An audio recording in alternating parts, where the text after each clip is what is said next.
Hello friends, welcome to JS kitchen and vlogs. ఇప్పుడు మనం ఉల్లిపాయ మరియు క్యారెట్లతో సమోసాలు ఎలా తయారు చేసుకోవాలో చూద్దామండి.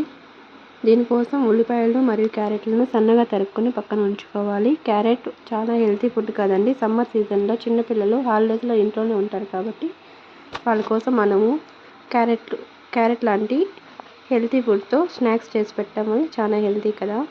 ఇప్పుడు సన్నగా తరుక్కున్న క్యారెట్లను స్టవ్ పైన పెట్టుకొని కొద్దిగా సాల్ట్ వేసుకొని బాగా ఉడికించుకోవాలండి.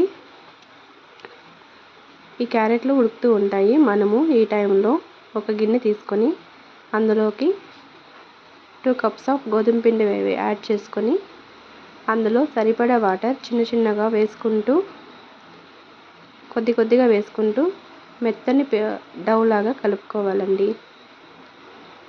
ఇది చపాతీ పిండిలాగా చాలా మెత్తగా కలుపుకోవాలి. మెత్తగా కలుపుకోవడం వల్ల పిండి ఉండలు లేకుండా నీట్గా ఉంటుంది.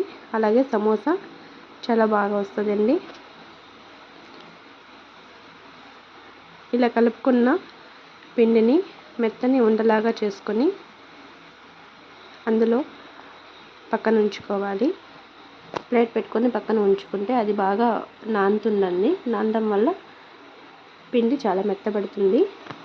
ఇప్పుడు మనము ఆల్రెడీ స్టవ్ పైన పెట్టుకున్న క్యారెట్ ముక్కలని చూద్దాము. క్యారెట్ ముక్కలు ఉడికాయా లేదా ఒకసారి టెస్ట్ చేసుకుందామండి. ఒకసారి చూసామంటే ఇలాగా చాలా మెత్తగా ఉడికిపోవాలండి. క్యారెట్ ముక్కలు మెత్తగా ఉడికిన తర్వాత అవి తీసి పక్కన ఉంచుకోవాలి.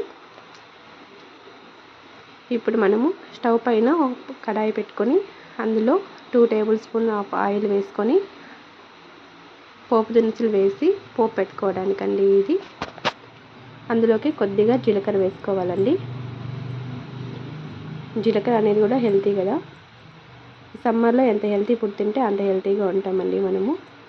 ఇప్పుడు కట్ చేసుకున్న ఆనియన్స్ని వేసి చిన్నగా సన్నని మంట పైన బాగా వేగనివ్వాలి. కలుపుతూ వేయించుకోవాలి. కింద మాడిపోకుండా ఉంటుంది.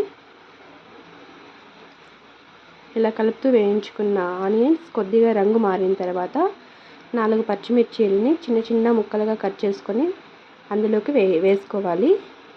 మీకు పచ్చిమిర్చి అనేది ఆప్షన్ అండి. మీకు పచ్చిమిర్చి నచ్చకపోతే కారపొడి అయినా వేసుకోవచ్చు. కాకపోతే కారపొడి చివర్లో వేసుకొని కలుపుకోవాలండి. ఇప్పుడు మనం ఆల్రెడీ ఉడికించి పెట్టుకున్న క్యారెట్ ముక్కలను వేసి బాగా కలుపుతూ వేయించుకోవాలి. ఇలా వేయించుకున్న క్యారెట్ను ఖాళీ చపాతీలోకి కూడా వేసుకోవచ్చండి. చాలా టేస్టీగా ఉంటుంది చపాతీలోకి కూడా ఇది. ఇలా కింద మాడిపోకుండా కలుపుతూ వేయించుకోవాలి. ఈ చపాతీ పూరీలోకి చాలా బాగుంటుందండి ఇలా వేయించుకున్న క్యారెట్ ముక్కలు.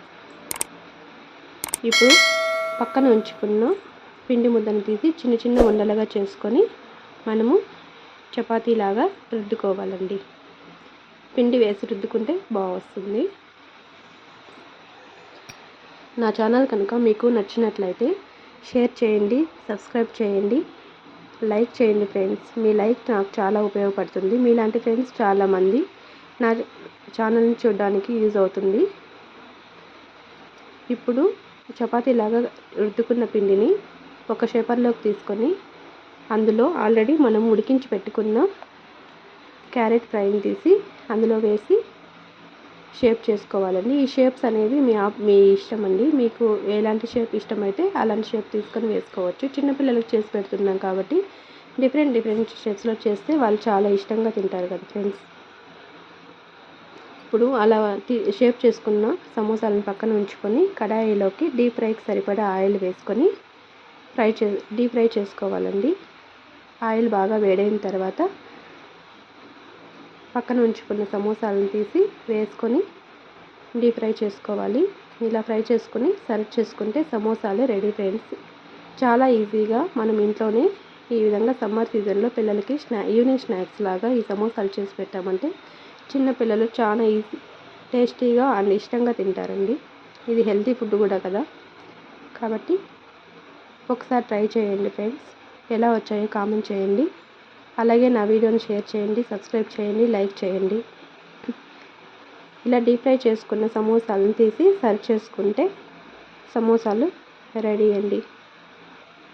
ఎలా ఉంది ఫ్రెండ్స్ నా వీడియో? నేను కొత్తగా ఛానల్ స్టార్ట్ చేశాను కాబట్టి నన్ను సపోర్ట్ చేయండి. అలాగే నా వీడియోని లైక్ చేయండి. మీ లైక్ నాకు చాలా ఉపయోగపడుతుంది ఫ్రెండ్స్. Thanks for watching. అలా సెలెక్ట్ చేసుకోండి. సమోసా రెడీ అండి.